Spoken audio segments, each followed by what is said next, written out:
Hello and welcome to the Oxygen Addict Triathlon Podcast. We're brought to you every week by our sponsors, tgstore.co.uk. The home of Gore bike wear, Gore running wear and Aquasphere wetsuits. You can get 10% off with the code OxygenAddict10, and you can win a Gore bike or a Gore run jacket at tgstore.co.uk/OxygenAddict. Cool. Team Oxygen Addict. Event-specific training plans, coaching guidance from Coach Rob Wilby. That's me. And supportive teammates in a private Facebook group. It's like we've rehearsed this, isn't it? Never. And Triathlon X. The world's toughest iron distance race. And you can get £100 discount on your entry fee with the code OXYGEN100.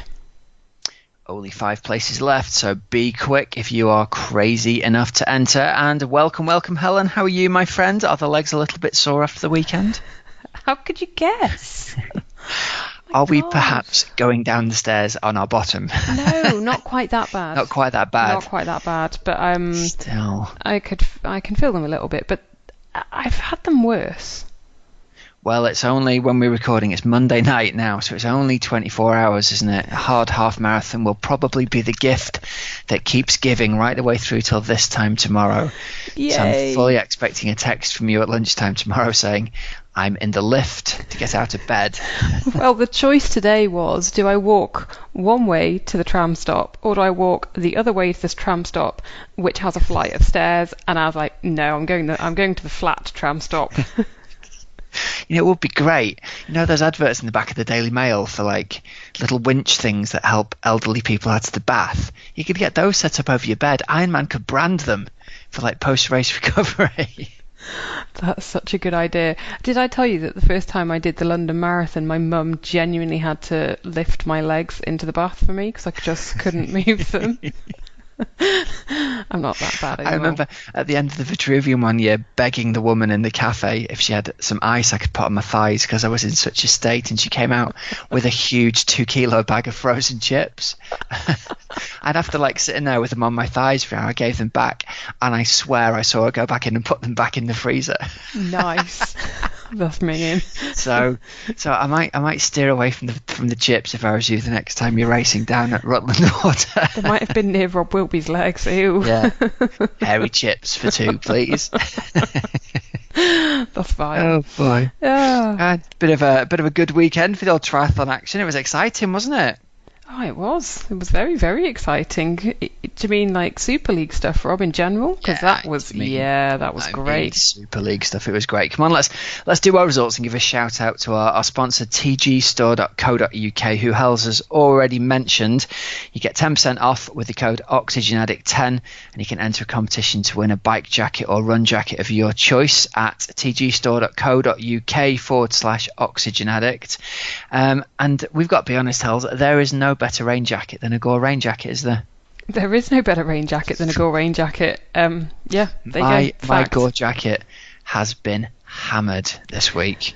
It's like my second skin. I've loved it. And it's great because you go, oh, it's raining and I'm going out anyway. You put a woolly hat on, put the Gore running jacket on, get the Gore-Tex on, out the door. Everything's groovy. Oh, the only thing that could make it sweeter is if I had Gore-Tex trainers. Yes, I did once have a pair of Gore-Tex trainers.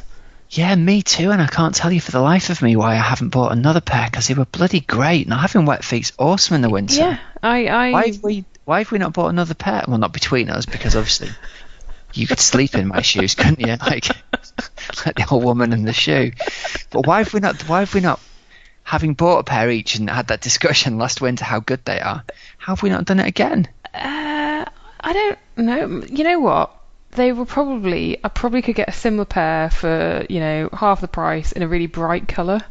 So that's They're probably not half the price, though. They're probably like 20 quid cheaper, aren't they? Oh, maybe. So you'd have dry feet for the whole winter for the price for 20. We're idiots. I'm going online straight after this and I'm finding some Mine were very good for trail running. A pair of Gore-Tex trail running shoes. Yeah, I really liked them. Yeah, man. Rated them highly. I think I got rid of them because they genuinely stank. Yes, that's always a good way. All your shoes do, though, with respect, Els. No. Is that a disrespectful thing to say? It's true though, probably, isn't it? Well, you see, probably you don't have factually correct information there, do you? I can text Rich. I can find out. Anyway, shall we move on, Anyway, Rob? we should move on from singing the delights of Gore-Tex. If you haven't got a Gore-Tex jacket, go and buy one and do yourself a favour by getting it from tgstore.co.uk. And with that, let's move swiftly over to Hamilton Island, which was promised to be tropical paradise, and it did in fact look like a tropical paradise, didn't it? Yep. On the things. But when I hear tropical paradise, Hells, if I go on holiday to a place like that and it rains on me, I feel a bit shortchanged. Yeah, totally. And it was like an ice rink, wasn't it? That bike course in the rain. On day 3. So they had basically 2 days of beautiful, beautiful weather, and you're thinking, I want to be there right now. And then the 3rd day, so Sunday morning, wasn't it? UK time watching. The heavens had absolutely opened, and the surface just looked mental. And the fact that this course was so short and sharp and bendy and twisty and turny, you just sort of think how more of them did not fly off the bike. I do not know. I honestly don't know, because there was a white line across sort of at the end of transition and before they had to climb back up this hill, and you could see a few wheels went, and you're just thinking, wow, they have incredible bike handling skills for it not to have been worse. Yeah, totally. And you can see how the idea of having it in Hamilton Island to promote the area worked so well, because the footage of the place was it's just beautiful, isn't it? Oh, absolutely. It beats I'm a Celebrity, Get Me Out of Here, doesn't it? Maybe there's a crossover. Celebrity Super League Triathlon. Come on, Macca, that's what we want to see. Get Chris Moyles doing it. Oh, it was just stunning. And because it was so fast and the different legs were so short, it just really kept you focused, didn't it, on it? And it was really cool to watch.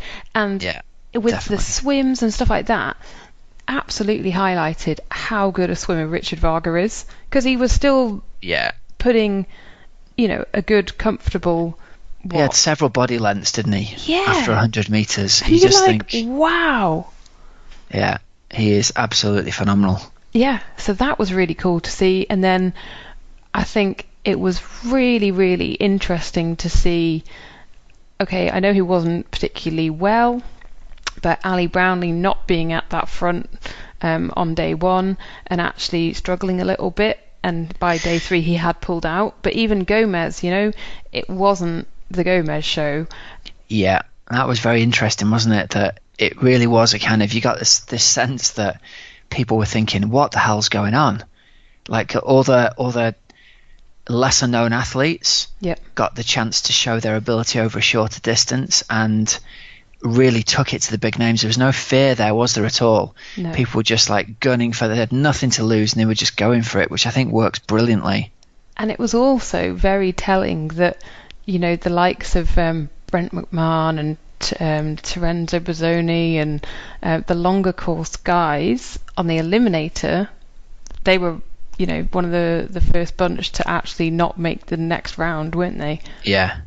So that was it's just very that lack telling. of the little bit of top end speed, isn't it? Totally. And then, for me, Rob, obviously Richard Murray was amazing to watch, and the tactical genius of him, you could just see him, like he knew he had the game plan completely. He knew exactly what he had to do. He was counting all the athletes. Yeah, it looked at a point, didn't it, like he was either on leg 1 or leg 2. Yeah. He was kind of counting people with his finger as they were running around the turnaround. Yeah. So very clever. And you got to say as well, what a nice payday. 100 grand for a weekend's racing in sort of early March. Yeah. Yeah. Yeah. Brilliant, wasn't it? And I think that's probably as much as you get to win Kona still. Maybe they've upped the prize money a little bit, but it's not much less than winning Kona. When you think that's a whole... Well, to win Kona, to get all the bits of the puzzle in the right place can be years and years and years worth of work, can't it? Yeah. From a professional's point of view, there's a massive draw to be at this event, and there isn't that draw anymore to go and have to race Ironman at the end of your career, because you can race this kind of distance and make really good money at the beginning of your career. Yeah. That is a very, very interesting point. Because I think I'm sure, Rob, it's 100 grand in Aussie dollars. rather than like Okay. US dollars. But still, as you say, that is still a decent. Do you think chunk it'd of be money. Australian dollars? I really thought it was. I must have read it somewhere. I always just assumed that like the currency of prize money was US dollars, but you might be right. You might well be. Don't know. I'm gonna tell you. But the person who really stuck out for me was Jake Birtwistle, the Australian. You were texting about him. You liked him, didn't you? Did I text about him? Yeah. Did I? Yeah, I did. Yeah. Well, anyway, Or you emailed me. that's something. People have been essentially saying the gold medal is his in Tokyo. He's like, I was doing a little bit of research earlier, Rob. He's like an 11-time Australian schools running champion. So he was like under 18 3,000 meter champion, under 18 1,500 meter champion. He was the world schools cross country champion. So his running pedigree is just right up there. And then he made the switch into triathlon. In 2013 he was the under 23 Aussie sprint tri champion. He's been the under 23 world champion, and then he didn't make the Australian Olympic team for Rio, just missed out on that one. But last year he finished the World Triathlon Series 13th overall. He got second place in Hamburg, so like he really is one. And then you saw him over the weekend in the Super League. He absolutely is one to watch. Yeah. And he's still only, Great what, runner. 22, 23? I tell you what, that reminds me. We've not got this in the notes, but I was reading earlier today. Ben Dijkstra Yes, won the English schools cross country he did. Yep. this weekend, so it's like 4 times in a row, I think, for him to win that. So he's still at school, which I couldn't believe. We've been hearing about him for so long. I assumed he was like 20 or something. No, he's but still really young, isn't he? Isn't he the Yeah. 2 times Youth Olympic Games champion or something like that? Yeah. So he's one where you think, with that kind of run pedigree, to win the English schools cross country, Yeah. you are a red hot runner. You are of that caliber, and so he could move up to do the Super League type stuff Yeah. and be in the mix in the running for sure. Yeah, yeah. So it's really cool, isn't it? Because that was the other thing. It really did give the younger athletes a chance to shine and a chance to, go, right, I'm just going to give it. I've got nothing to lose here. Yeah. Hey, here's a question. I wonder how you actually get into it. A kid like Ben Invite only. Dijkstra. Yeah. Yeah, well, it's like someone like him who's got the natural talent and arguably could get right in there and shake things up on the run. But how would they ever hear about him, I suppose? Get on Macca's Wildcard. radar. Yeah, Yeah. wildcard. Come on, Macca. We need to talk. We need to get you on. You need to get your Google Calendar set up, Macca, so that you've got the dates in the right time. I think he might have been a bit busy, Rob, but maybe over the next bless few him. weeks. We nearly got him on twice. We nearly had it, and then we kept getting the time zones mixed up. So maybe we'll get him Third on. Maybe time he'll have lucky. a bit of time to chill out now that this has all gone by. Yes, hopefully. Hey, maybe we could lobby him to get Ben Dijkstra in. You could try. I think first of all, you've got to speak to him. Actually, get him on the phone. Yeah. It's going to happen. It will happen. I'll keep working on it. Everyone who's listening, tweet Macca and say, "Oi, sort out your Google Calendar. Get on OA Try Podcast."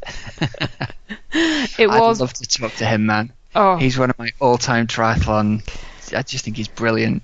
well, watch this space. But Rob, what I was going to say is that for me, clearly, the thing that was missing from the Super League Triathlon this time was a Cake. women's event. No, I can Okay. cope without That's cake. fine. The women's event, and I think it was a real shame that they didn't have Yeah. a women's event as well. And what will be very it'll be good to see how they make it work, because in terms of broadcast times and programs, obviously it was rammed. So quite how they will manage to edit everything and get the women's race in there as well, and still show both the men's and women's race to the best of their abilities. That'll be a nice, interesting one for the Well, maybe it'll producers and work. stuff. Maybe it'll work back to back. They have the race where they had the 10 minutes in between. Mm-hmm. Maybe they could have the women go as the men finish. And then you miss out on the little things like recaps, and you miss out on even if they were 30-second interviews with, a Richard Murray or something, by that point they still only had about 7 minutes left to recover. They could do it like a little inlet in the corner of the screen as each one's. That would add to it, I reckon, because they do that in athletics, don't they? You get a little interview while the 10,000 meters is on or whatever. Yeah. I know what you mean, though. It will be. Do you know what, though? Having seen how they've organised it, I think they put a little bit of thought to it. They could have it going man-woman in the time trial. They could really integrate it and make it really, really mesh well together, I reckon, for sure. It'd be cool. Food for thought, I tell you. Yeah. On the whole thing. They need you there, Helen. They need you as, wow, female ambassador and consultant to help sort it out. There'd be worse things, wouldn't there? I'll ask Macca. Okay, good. Excellent. We need the pair of us flying over to Thailand to discuss this. We've got some ideas. Oh, love it. So, Rob, overall though, Richard Murray was the overall winner, wasn't he? So he got the $100,000 prize. And then Mario Mola was second, wasn't he, overall? And then Jake Birtwistle third overall. I think I've got that right. I have completely mislaid my result sheets. Let's see. Overall, no, I can't find it. Let's say you're right. Yeah, no, I am right. There you go.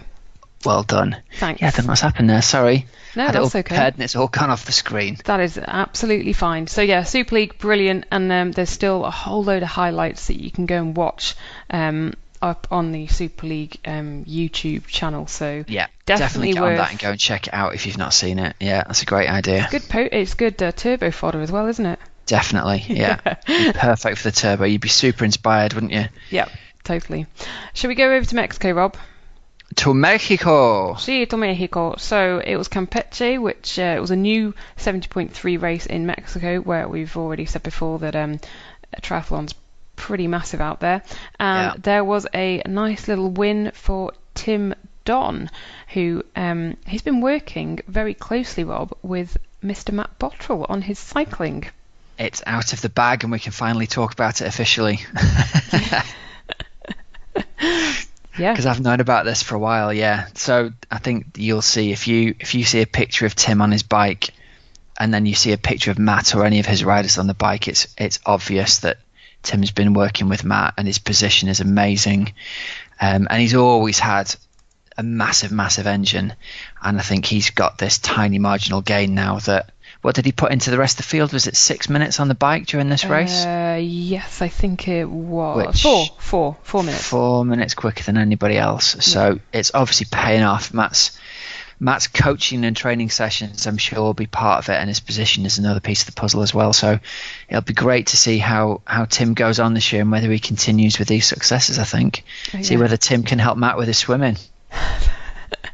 That would definitely be quite cool, wouldn't it? I saw a tweet from Matt Bottrell, something along the lines of how much he and Julie Dibbons had been, here we go, get in, try the Don. We've put him through hell at Julie Dibbons, because that's his coach as well, isn't it? But what a result.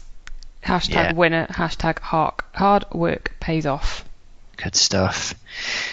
So Tim takes it out in 3:52 from Cody Beals of Canada in second, 3:56, and Trevor Wertel from Canada in 3:57. Yeah.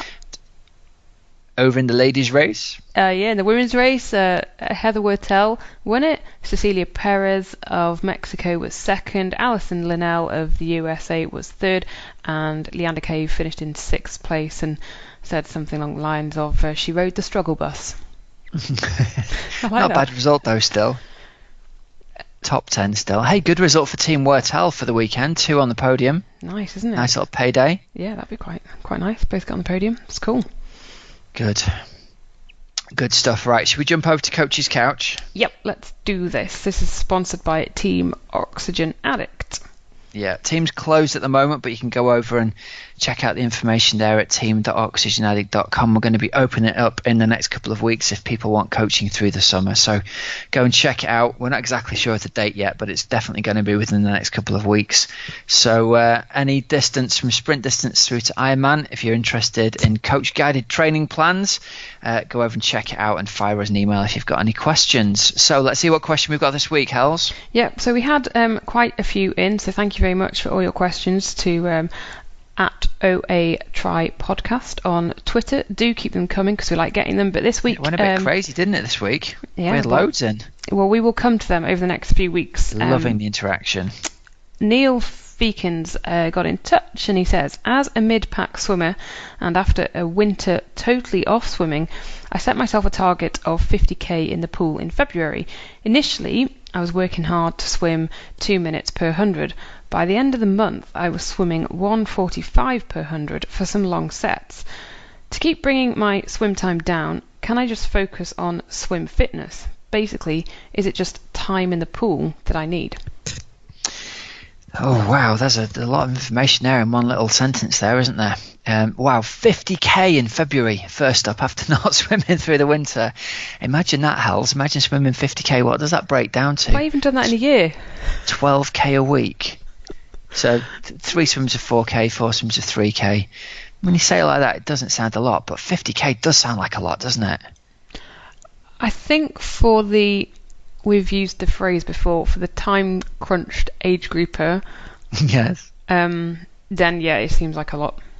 Yeah, and I think part of the backstory here, Neil said he spent the winter focusing on ultra running, so he spent all his time then training for running, and obviously he switched his focus now. So the first thing I think to point out is to go from swimming 2 minute hundreds to 1:45 hundreds is like a step change in your swimming, and it's obvious he's got a massive payback from swimming 50k in a month, isn't it? To get down to 1:45s is, probably going from back of the middle of the pack to front of the middle of the pack with a 1:45 swim. So that's clearly working for him. And I guess the question really is always, have you got the time to spend doing swimming? Because we've always said, if you've got loads of time to swim and you really enjoy swimming and you've got a half decent stroke and you've got someone that you're working with and you can work on improving your stroke as well, then yes, there's no question that doing more swimming is going to help you. I think the question really is whether it's the most effective and the most efficient way of improving. And I think probably at that level of the 2 minute swimmer, I think it's probably not the most effective use of your time, regardless of how much time you've got, because someone who's really fit and who's swimming 2 minute hundreds has almost definitely, or in fact, I'd like to say definitely, but I can't say that for definite, can I?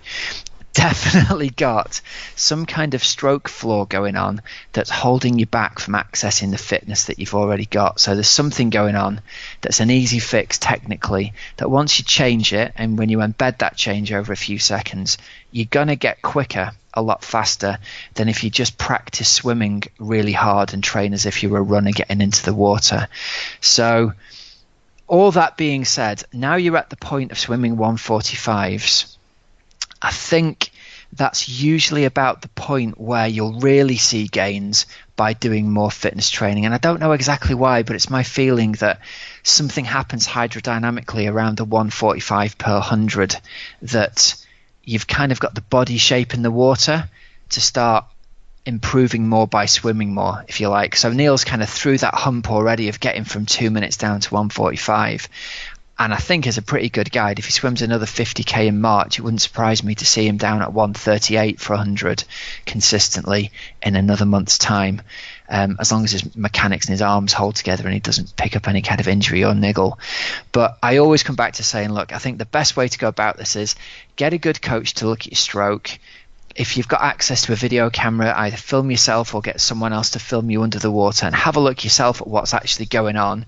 And if you can afford to see a good swim coach who does video analysis, do that and get someone to say to you, look, you're doing X, Y, and Z. The fix for that is A, B, and C.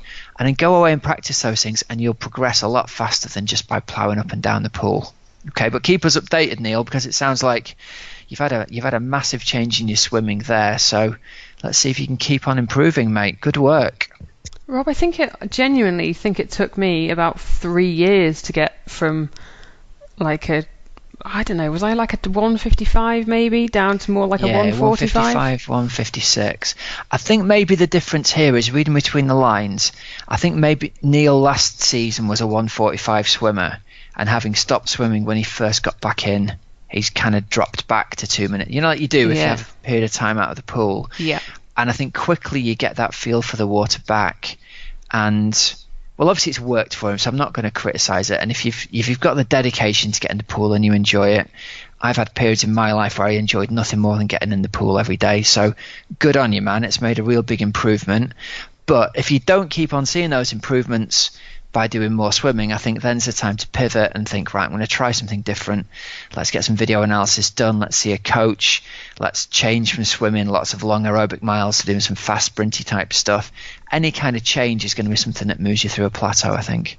Totally agree with that one. Can I give my top tip, Rob? Yeah, go for it. So my top tip, if you can't get to a club session, is just get a swim buddy who's ideally a tiny bit faster than you. Yeah. Seriously. That has been a really big thing for your swimming this year, hasn't it? Not club swimming, but swimming with another swimmer who you've got a kind of, I'll see you at the pool tomorrow, mate, kind of relationship with. It's amazing. Yeah. And honestly, the times that I haven't been, it's about 5 seconds per 100 slower. And do you feel like that's just because you haven't got your buddy there? Do you feel it's like a physical drafting effect? Or is no, it's not a drafting. It's a psychological getting beasted by Vicky kind of thing. I think so we tend to swim side by side rather than like one in front of the other. Behind each other. Yeah, okay. So then when you're swimming side by side and you see that person, like, you're constantly aware of where they are. So if they move a tiny bit ahead of you, you're like, well, that's not happening. Yeah. So you're constantly pushing each other. 15 centimetres is a big move in a pool, isn't it? Oh my God, but it's amazing. It genuinely is. For me, this year, it's been a total game changer. Yeah. And it's going to be what gets you down to that magic number at Ironman Wales later in the year, I think. You're going to get in there not just being a better swimmer and being a fitter swimmer, but being a much more comfortable and confident swimmer, swimming next to somebody, you know, all the psychological stuff that goes with it, being in close contact, not really being bothered if you clash arms, but being comfortable jumping on someone's hip or their toes or pushing someone away a bit. I think that's going to be a big part of the swim at Wales as well.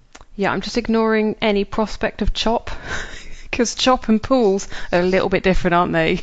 No, there's no chance of chop at Ironman Wales. God, I think I need to start going to a pool with a wave machine. There used to be one near where I grew up. It was great fun, you know, when you're a kid. It's called the Ocean. It's not on the doorstep. Drive to the... Yeah, because it must be a 20-minute drive for you to get to the ocean. Honestly, there used to be a wave machine. Well, there used to be a wave machine in the local pool. Yeah, okay. Anyway, shut up, Helen. Right. There we go. Should we move on to the interview of the week, Rob?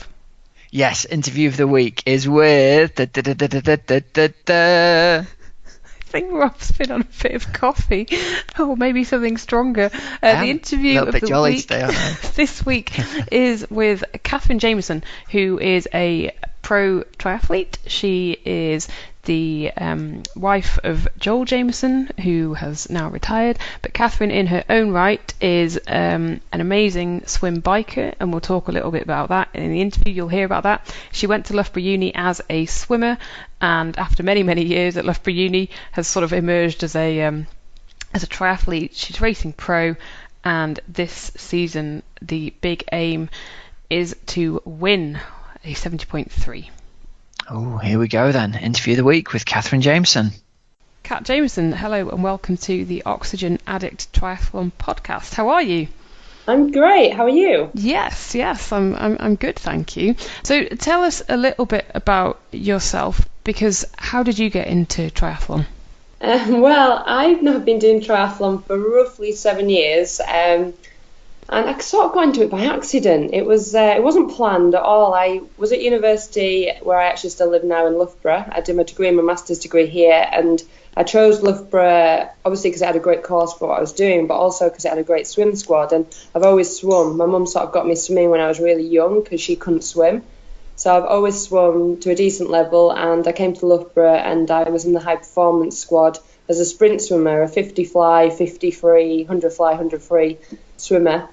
And I did my master's degree over 2 years while I worked and swum, and it sort of got to the end of my degree and I had to sort of make that decision as to what I did. Obviously getting a job, I looked at different options and applied for the police because that's what I've always actually wanted to do. Really? But, yeah, because it's something different and active and not in an office. So I thought, I've always wanted to be in the police. I'm sort of no idea why, and maybe in the future that's something I will revisit. But at the time, I was going out with my now husband, Joel Jameson, who did triathlon professionally, and I was actually just watching him. I was quite good at watching him do races. I used to like it. I used to go away with weekends, nice to Austria and things, and watch him race. I was a bit of a groupie. But I was watching him at Home Pierpont in the club relays, and I was just hanging out and chatting with the guys from TFN, and we were laughing because Joel's swim he's sort of retired now. His swim was always his weakness, and so we were laughing, and the guys were saying, how obviously I would nail him on the swim, and so we were joking about it all day. And then on the Sunday there was an individual just sprint race, and they were all going to be there, sort of running the shop and things. And they said, "Oh, you should do it." And I said, "Well, I've never done a triathlon really. I did a couple when I was like young, really young, but nothing serious. And I've not really ridden a bike other than my mountain bike that I used to ride to swimming at 5:30 in the morning. It was called Betty. It was very rusty, and moving the saddle, well, that was impossible because it's definitely seized. So that's the only bike I had, and I never swum in the sea or open water, so I thought they were sort of kidding me. And then by the end of the day, it appeared not. They'd entered me into the race. They gave me a wetsuit off one of the guys. I used a bike that was pretty big, yeah. We had the seat slammed right down. And I wore my trainers that I just wore in the gym, and I just sort of turned up and did it. And did you enjoy it, that first one? Yeah, it's hard to actually remember the feeling. I think I remember feeling very relieved that I finished. I led the swim, and I think I even stayed ahead on the bike. I sort of don't know how, but I did actually do quite a few spin sessions when I was just swimming, because we did it as a bit of cross training. So that was okay, but I specifically remember on the run, because you run round the lake and it's only 5k, and I met a few people out on the run who I knew from back in the Lake District. I didn't expect to be there, and I think they were shocked to see me running as I was as shocked to see them. And I remember the guy at the aid station running next to me giving me water because I think he thought I was going to pass out. But I did the 5k in 25 minutes, which looking back, I'm quite pleased I got round. So I was sort of pleased to finish. I didn't win it, but I was probably top 5, and it sort of started from there. And Joel just said to me after the race, if you want to give this a go, I'll coach you a little bit. I can advise you on what to do. And we sort of just went from there, really. When did you switch to racing pro after racing age group? So that was at the sort of nearer the end, in sort of summer. And so I sort of thought about this idea for a while. I was still swimming. I was still improving with my swimming. So it was quite a tough sort of transition. But it was definitely the right decision for me to do at the time. And so that following year, I decided to actually start training. And I remember the goal being, Joel set me this goal. I think I told the ladies this when I was down in London the other day. But my goal was to run for an hour without stopping. And I kid you not, running for an hour, I thought I could never do it. And I'd just start off by just doing 20-minute jogs and then slowly building it up. And then, slowly I obviously reached my hour goal. And then it became, the goal was, before I could race, I had to be able to run 3 one-hour runs in the week. More so really because coming from a swimming background, we were a little concerned about injury and things like that, and building it up, because I was sort of fit but not running fit. Mm-hmm. So it was just sort of building it up. And that year the age group world champs were in Budapest, and I just sort of decided that I'd try and qualify. So I did Belvoir Castle as my first ever race, really. My first ever proper race. I'm not counting the one at Home Pierpont. Okay. It was an Olympic distance, and the weather was terrible. And yeah, it went quite well, and I actually qualified on that first race. So I just went on that year to do a couple more. I raced the age group, I think it was the age group national champs in Bedford, which I won, and did another race in Shropshire. And then I went and did the age group world champs in Budapest, and sort of did quite well. And that's how from that I moved into racing more professionally. So that's pretty, quite a quick rise. It's interesting you talking about obviously you did come from this swimming background, and you very much came from a sprint background in swimming. So how did you find having to adapt from those, short, sharp, fast intervals and reps to actually doing the longer stuff at a slightly different pace, I guess? Yeah, it is strange because obviously people know me as sort of former swimmer on my bike, and it is very different, obviously, swimming 1500, 1900, anything like that compared to doing the 15, the 100 metres, what I always used to do. But in the later years of when I was swimming, although I was sort of a sprint swimmer and all my main sets were sprint based, my coach at the time here in Loughborough made me start to do a little bit more distance work in training, which I actually think has helped sort of that adaptation. Like in races, he made me start racing 200 free, which at the time I thought was crazy, really long distance racing on the 200. But that helped my sort of sprinting, but also doing the sort of longer stuff in training, I think eased that transition. And I guess really my swim actually has helped me turn professional quite quickly, because I sort of only raced as an age grouper for a year. And being based in Loughborough, I'm very lucky in that I was always around really strong Olympic distance athletes, because it's one of the performance centres. And it was Ben Bright, who I've known for quite a while just through swimming, and he offered to coach me. I guess because he knew that he could see the potential from my swim, that I could be at the front of races. Yeah.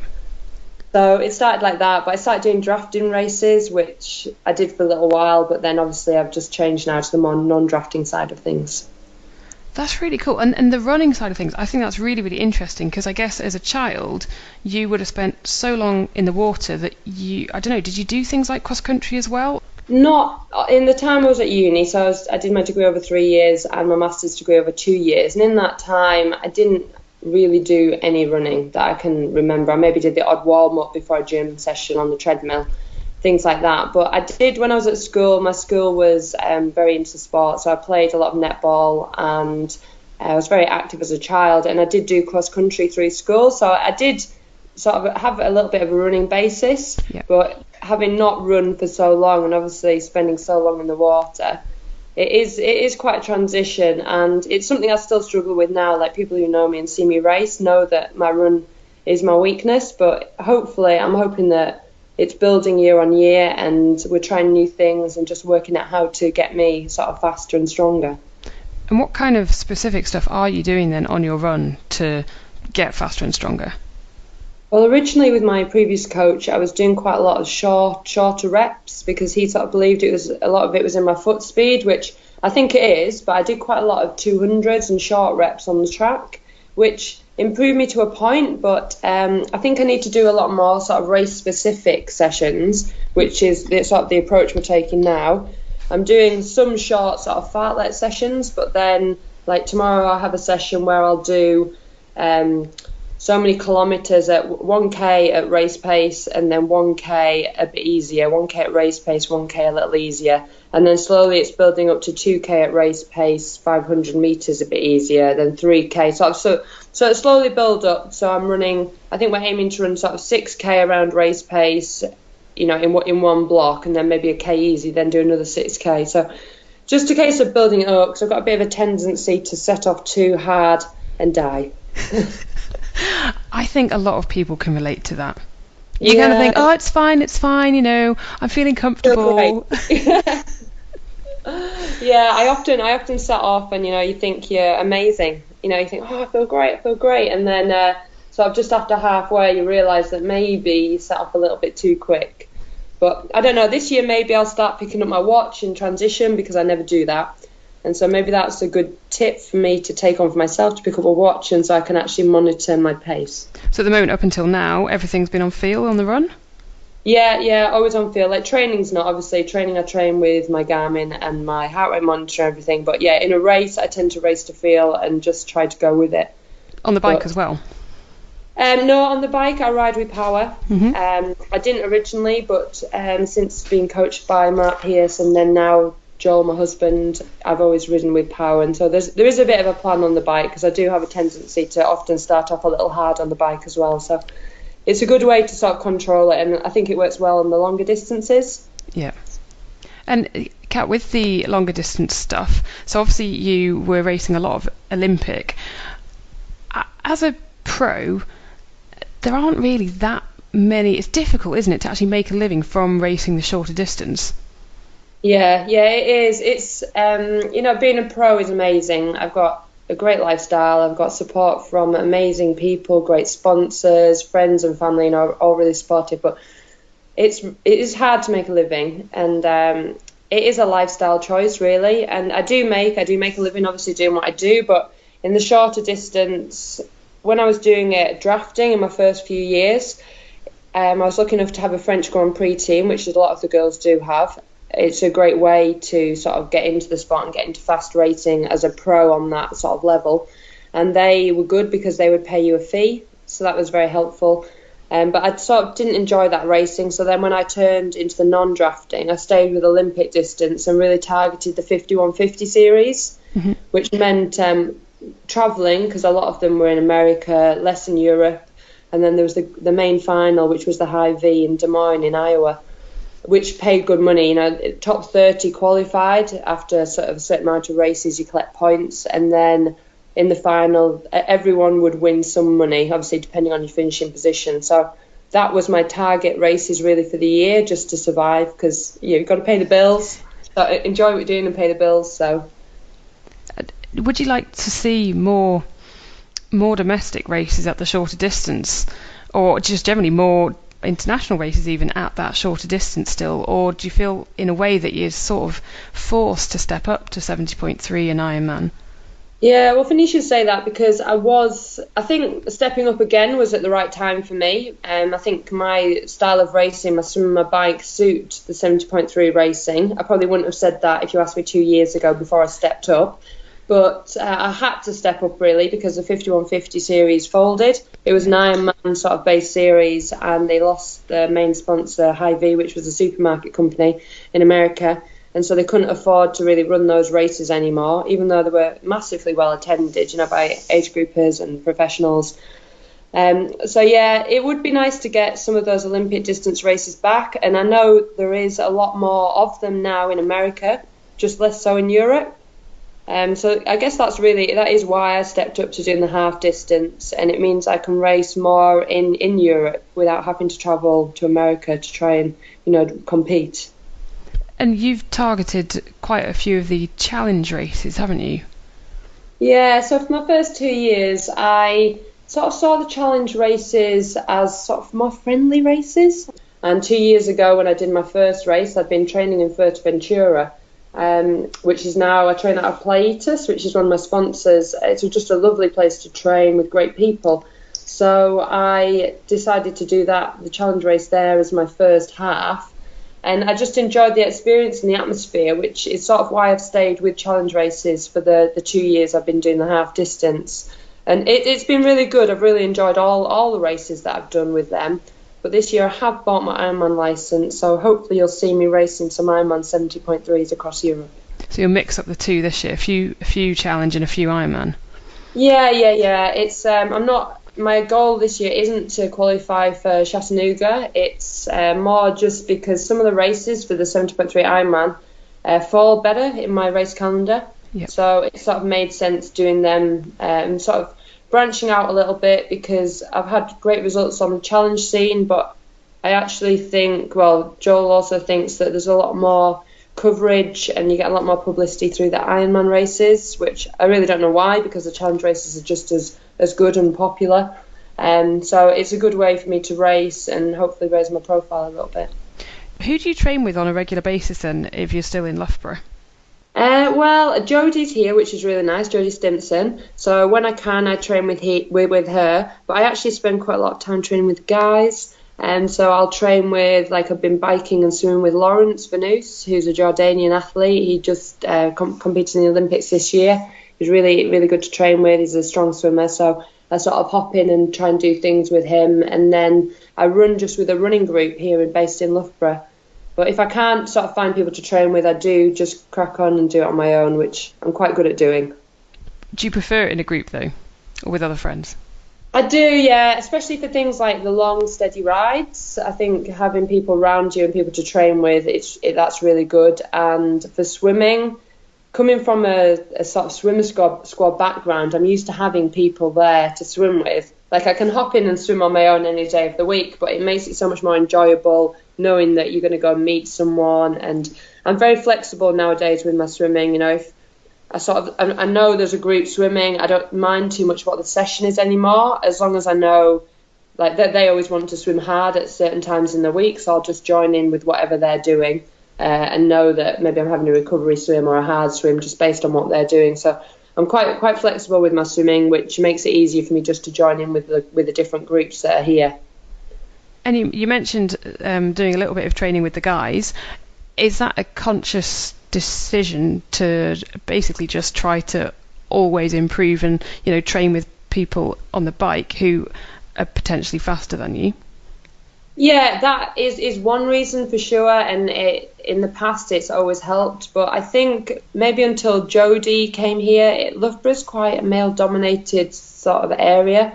There are like strong girls here now, obviously, so Cordwell's here and other girls, but sort of at my age, sort of about around my age range, it's mainly the guys. So, and I've known them for a long time, so it's quite easy for me to tag on and, you know, just join them. And they don't seem to be any easier on me. You know, I don't get to just sit at the back and sort of roll along. You know, I sort of take my turn in a group, and which is good, and it's easy because we can chat and we've known each other for so long. It makes the rides go really quickly.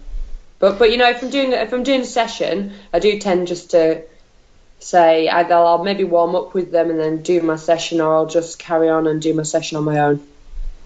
And what does a typical week look like for you, would you say? Talk us through a typical week in terms of training.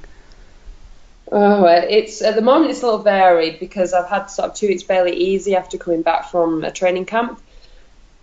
Typically I'll have, this is sort of a very general week, I'll swim 5 times a week.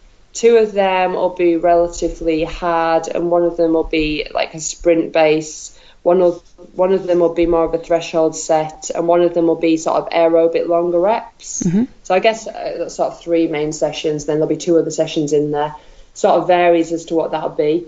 On the bike, I'll ride 5 to 6 days a week. When I'm away, I'm getting quite a lot of riding in just because the weather's better. So generally anywhere between 2 to 4.5 hours. And I'll have roughly 2 sessions, generally 2 sessions a week. One of them being shorter, say 3-minute hill reps, or what I talked about the other day, I do this thing called a map ride, where it's blocks of 10 to 20 minutes at a time, riding 30 seconds really hard, 30 seconds easy, or 40 seconds hard, 20 seconds easy. And so sort of shorter work really. And then I'll do some longer efforts, a bit more controlled around race pace, maybe with a few bits where I have to pick it up, but generally longer reps. And then run sessions, again, I'm doing sort of two main run sessions a week. Again, a bit of sort of following the bike. I do some shorter reps, so it's like 800 meter reps, and then I'll do longer, anywhere between Ks to 3K sort of reps. And some days I'll be running off the bike, so I might ride and then do just the first 20 minutes at race pace, and then the rest of it sort of steady. So, but it does vary quite a lot. Like I'm not strict on my week. I think that's the one advantage of being able to do this full time, is that I can be quite flexible on what I do. And with Joel coaching me, he can see how I feel, and he monitors my training quite well, so he can sort of adapt things depending on sort of what he thinks is the right thing to do. Do you have a never-ending washing machine in action? Yes, it is awful. Literally before talking to you, I got off the turbo and I've just thrown everything straight into the washing machine. But it's slightly better now because Joel's not doing a triathlon. He sort of retired at the end of last year. He's just running, which really cuts down on the washing.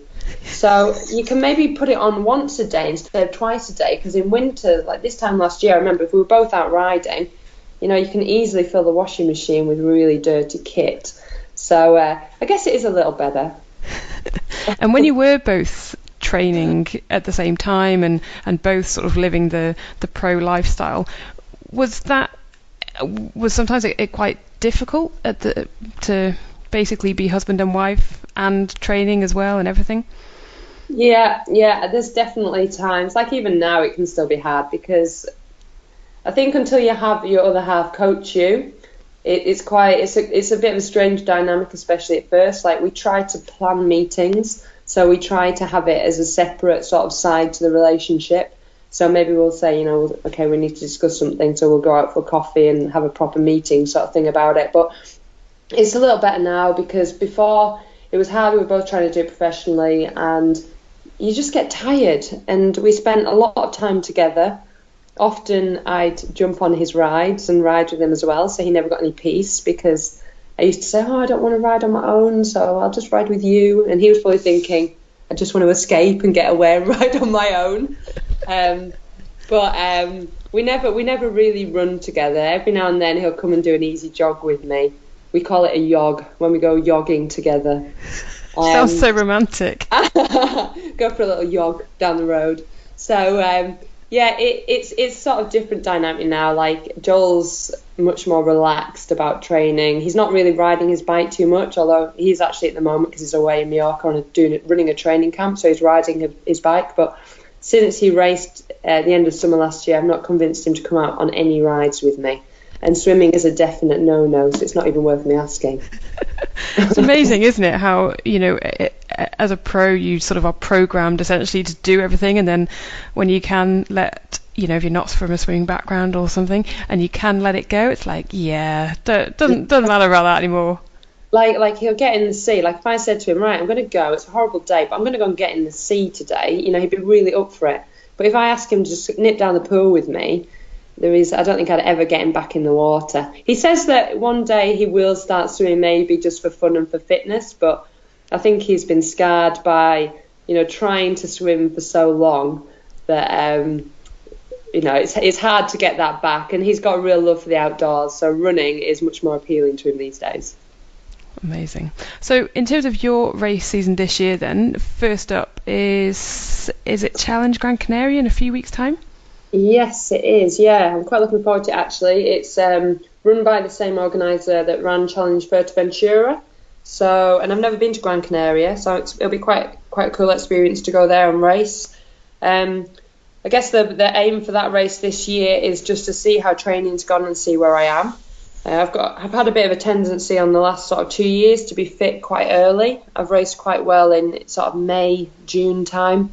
And this year, I'd like to obviously race well then. I'm not saying I don't want to race well then, but I want my key races, my fitness to improve more as the year goes on. So I start off in Gran Canaria, and then I'm going to head to 70.3 Barcelona, which will be really nice. And the week after Barcelona is Challenge Salou. So I thought while I'm there, I'll just do both. Why not?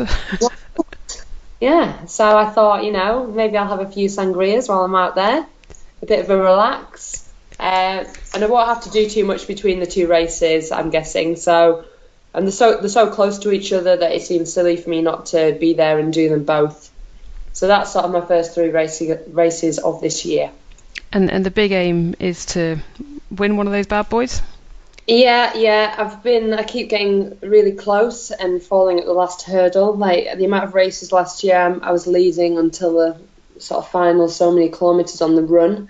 It gets a bit hard at the end, to sort of keep just getting beaten. So, yeah, a win at any of them would be great. My main goal, actually, this year is to be selected again for the ITU World Long Distance Champs. I went last year. It was the longest race that I've ever done, and it was a real learning curve. So I think this year I can, if I get selected, I can go and race with more knowledge, just put together a better race. How did you find Oklahoma? I don't mean the place, I actually mean the race. If it was the longest one you'd ever done, how did you find it as a whole experience as well? It was, I imagined it to be hard, and it didn't disappoint. It was a great race. It was so well organised, and everyone was amazing. I had an amazing homestay out there who are great friends now.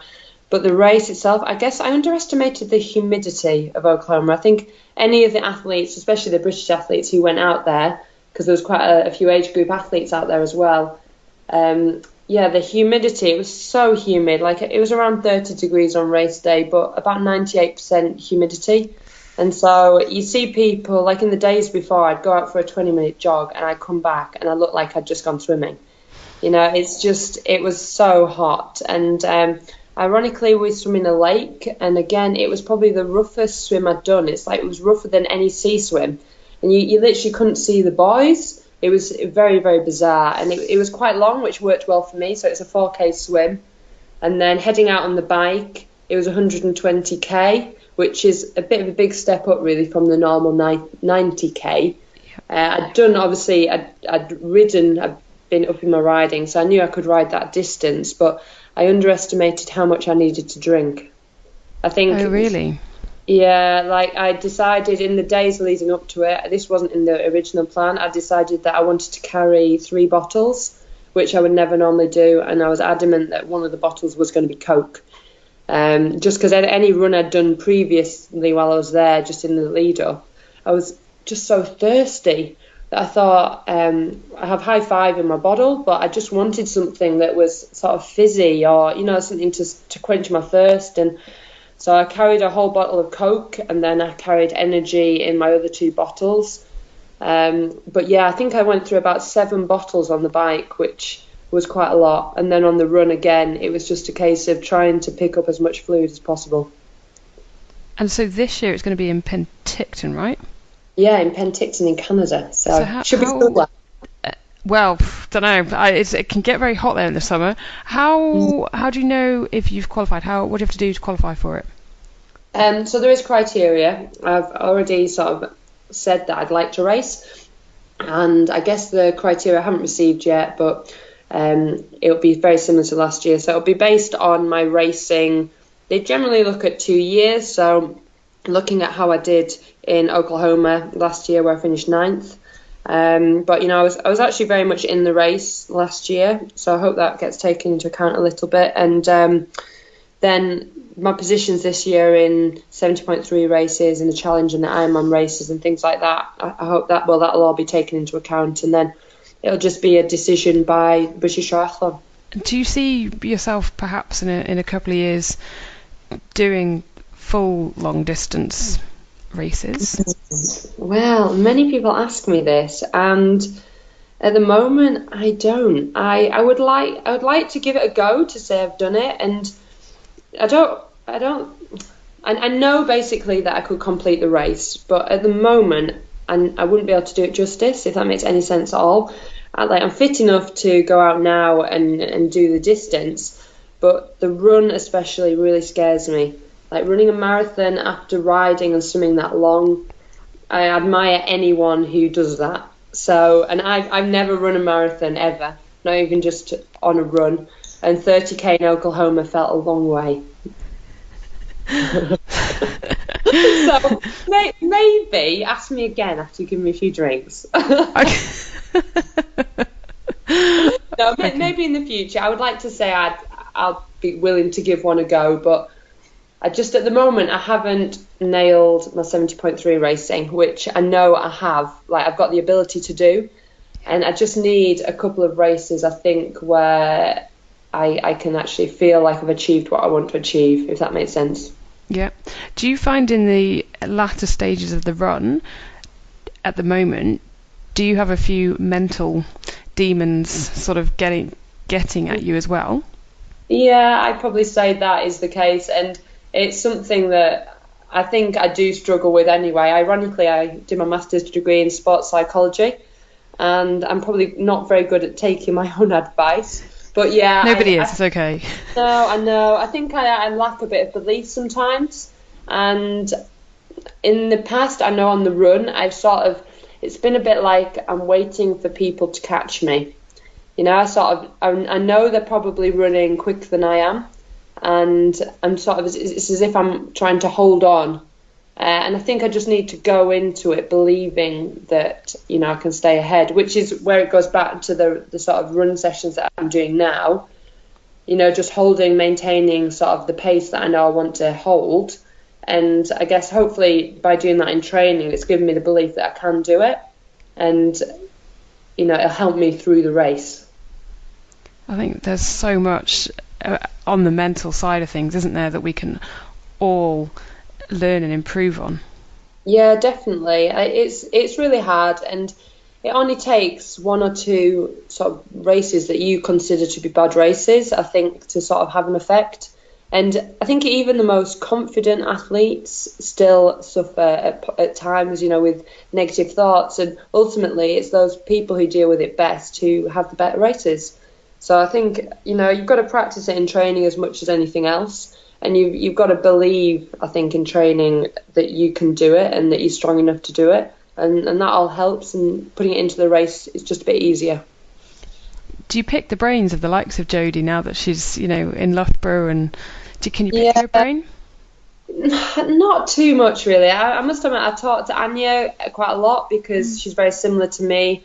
I think we can both be a little bit soft.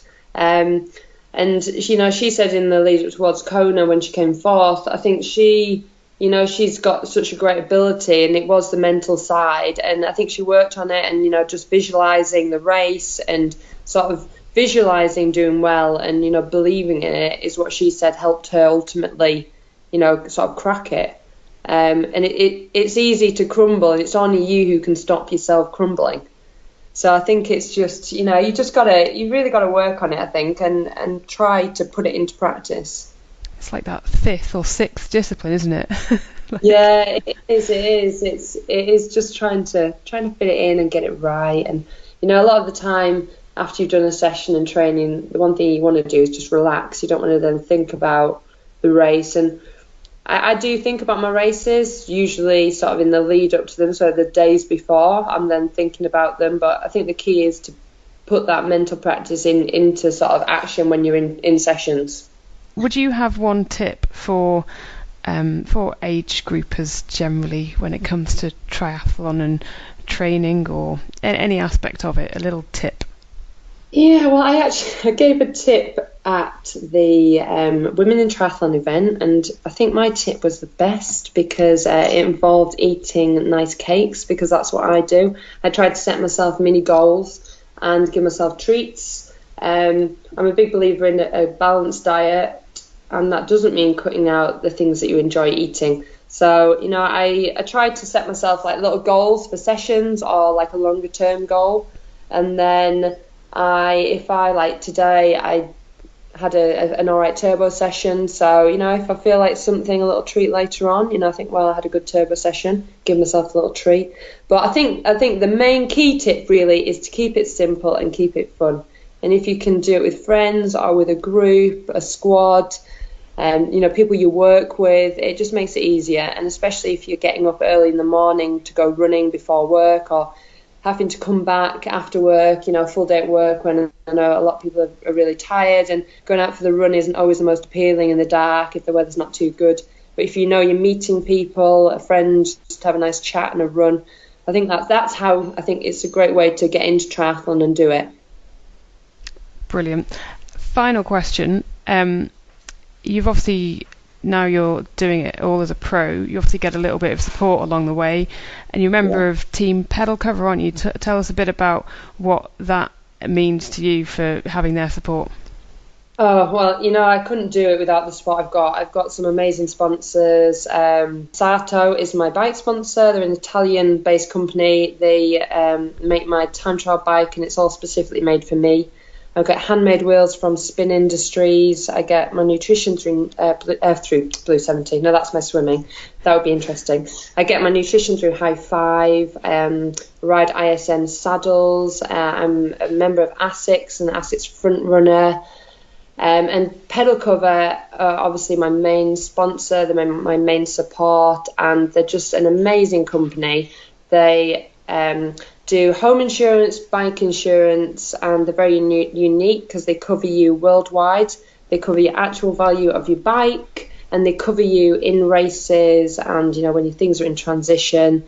They're just generally, they're passionate about what they do and they want to help, and they really support many pro athletes. Fab. So there we go. We can say thank you to the people that support you. That's awesome. Kat, thank you so much for your time.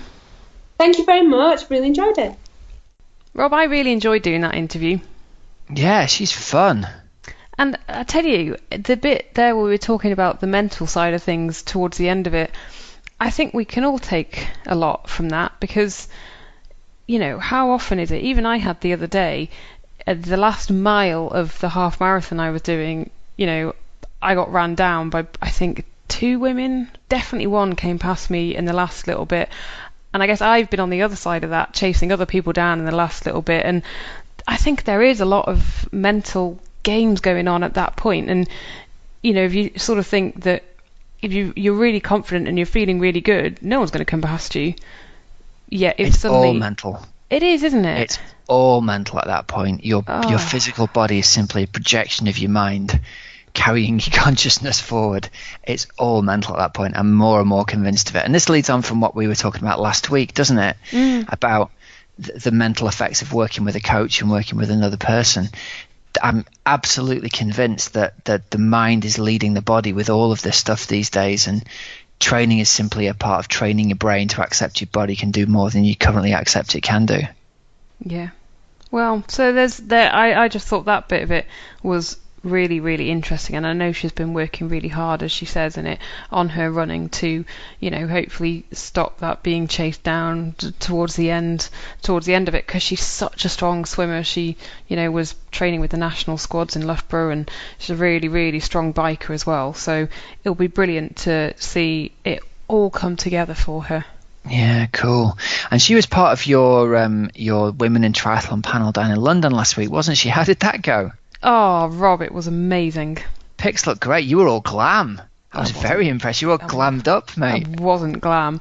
All right, you weren't wearing running kit. I wasn't in running kit. I think there's a difference. I was in jeans and a top. Definitely not glam. And it just goes to show what passes for glam in my world, doesn't it? Should I tell you what was quite funny? Someone had taken a photo of me, and you can see... It's quite funny. You can see the tongue of concentration. Do you do that? Do you ever concentrate and you stick your tongue out? Poking your tongue out the front. I apparently look really angry. That's my concentrating face. Yes. I've got like a really angry face when I'm concentrating. I'm not angry, honestly. I'm with you. People always say, oh, you look really annoyed. And I'm like, oh, no, I'm just concentrating. And probably my tongue is stuck out at the same time because I am concentrating. Anyway, let me tell you, Rob, it was brilliant. So it was a Women Who Try event, and it was... at the giant bike store at St Paul's. It looked awesome. The venue looked amazing, I've got to say. Oh, it's one of the biggest bike shops in the UK, so it was really cool. And they had different wetsuit brands, and then they had running shoe brands there as well. And they had just loads of cool people. So we had a panel of 9 women, which was like Eddie Brocklesby and Catherine Jameson and Ruth Purbrook and Jane Handsome, and I'm going to forget people, but there was Georgie Rutherford. Right, you got 5 there. 5 out. Heather bad. Sellers, Jennifer Tate, and then live on video link to Steph Hansen of Wits Up. So she was in Australia. That was really professional. She was on video and you talked to her there. Yep, so we talked to Steph as well, which was brilliant. And so Isn't it amazing what you can do with technology these days? Oh, it was That's really, like really the kind cool. of thing you'd have seen on telly a few years ago. I think she struggled to hear things because, but anyway, we made it work. It was really cool. And it was about an hour-long Q&A. So I was asking the panel questions, and then towards the end, we had questions from the floor as well. So people were just really inspired, I think, by some of the stories. And you hear sort of Eddie Brocklesby saying that she didn't do her first triathlon until her late 50s, and she couldn't really swim, and at 72 she's Great Britain's oldest female to have finished an Ironman. It's just pretty inspiring. And then the likes of Ruth and Jane mixing work with competing at a high level in their age group. And yeah, then the highest level. Yeah, absolutely. And then the stories of Heather and Georgie and Catherine, who I forgot, Gillian Sanders, the South African ITU athlete as well. She was there. She was so cool too, and she was just really good fun. And they were all saying, I asked them all for a tip towards the end, and so different tips, but the main thing was just enjoy it and have fun. And I think we've said that so often on this podcast, that we do this for fun. Don't forget that. There's a lot of fun going on here tonight. We're having a good time. So basically, I'm so glad it was really good. It was fab. I actually was looking at it and going, I wish I could be there. It was that kind of event. I was thinking, I wish I could have been there to lend you moral support and clap in the crowd and stuff. It looked amazing. Oh, well, there were over 100 people turned up. That's awesome. Yep. So, and it was one of those things, Rob. It was one of those things that it's quite scary, standing up in front of a room of strangers that you never really met many of them. So yeah, that was kind of cool as well. Actually, no, a bit like standing on the start line of a triathlon, thinking, oh, what am I doing? This is a bit scary, isn't it? So you stepped out of your comfort zone. Did you get a big buzz off it afterwards, though? Yeah, definitely. Yeah. And a buzz of actually... Yeah, that's coming across in the way you're talking about it. It's that passion thing shining through. Yeah. But even complete beginners coming up to you saying, I'm really scared about doing my first triathlon. And you're like, right, okay, what are you scared about? And then talking through, transition doesn't actually have to be that scary. But again, go back to your first triathlon. It's just getting dressed quickly, isn't it, at the end of the day? But I just remember being absolutely just wetting myself at the thought of it all in being scared about it. Yeah. So it was really cool to almost give mainly women that were there, the confidence to walk out of those doors and think, yeah, I can do this. Brilliant. Yep. Brilliant. That was cool. Changed a life, Helen. I don't think so, but watch this space for Well, hopefully... you never know, mate. You never know. You get hold of one little starfish and chuck it back in the water. Done a good job for the day. Well, there you go. It was cool. That's what we want to say. And I think Try 24/7 will have, an article up about it in the very near future. Brilliant. Really cool stuff. And do you know what? That links nicely onto this one, because God bless them. They tweeted out about the charity appeal for us as well, unbidden and unasked, which I thought was really kind of them. And that probably brought my donations in as well. So good on them for doing that. And also the editor made the donation, bless him. Isn't that cool? Cheers, John. John and Paul are good guys, definitely. Yeah. They certainly are. So we'll just wrap this up with a massive thank you to everybody who donated to the charity appeal. It's technically still open at the moment. It's going to be open for the next couple of days until I officially close it down, in case there were anyone who missed out, because I got a couple of worried people saying, oh, I meant to make a donation and I forgot. Will you leave it open? Which was really cool. But do you know what, Hels? The official total as we speak at the moment is just over £2,350, including the offline donations. Isn't that amazing? That's really, really good. I'm so happy for you. It's just brilliant. It's just about $3,000 US, which I think is absolutely brilliant. And I'm so thankful to everyone who's made a donation, and so thankful to all the people who kindly donated kit or time or product or money vouchers or whatever it was for the prize draw. It was a massive project to try and pull this together, as you know, and we weren't sure how it was going to be received, and you listeners have been absolutely amazing, and you've made a massive difference to the family of my friends, so thank you all very much. I've decided what I'm going to do, Hels, is a separate podcast episode with a live drawing. What do you think of that? So I'm I'm going to get all the names and stuff and put them into the hat and then draw each item, and then just if people are interested they can listen, and obviously if you're not interested, I hope it's not like somebody's first listen to the podcast, like, what is this show? But rather than do it in and amongst the show, I'll do it as a separate thing, and I'll get that recorded towards the back end of this week, and it can go out after next week's episode. So we'll give time for this episode to go out, and anyone who hasn't made a donation but meant to and hasn't quite done yet has still got a chance to do that. So thanks very much, everybody, again, and thanks for your support, Hells. You've been brill. And the address, Rob, just in case there are any last minute donations. Oh, that's a good one. Yeah, it'd be good to mention that. It's justgiving.com/crowdfunding/podcast. There you go. Awesome. I'm so happy for you. And Rob, do Moose's family, do they know yet? No, they don't know yet. Oh. Well, maybe they know about the web address, but I imagine they've forgotten all about it, because I haven't contacted Kate since, it was probably December, I think. So, isn't that funny? Oh, imagine. Yeah, I'm going to send her an email either tomorrow or the day after and say, guess what? I hope she's forgotten all about it. That'll be... Oh, though, imagine getting that. Yeah. She'll probably be crying. Sweet. A lot. Done some good for the world. Thanks, everybody.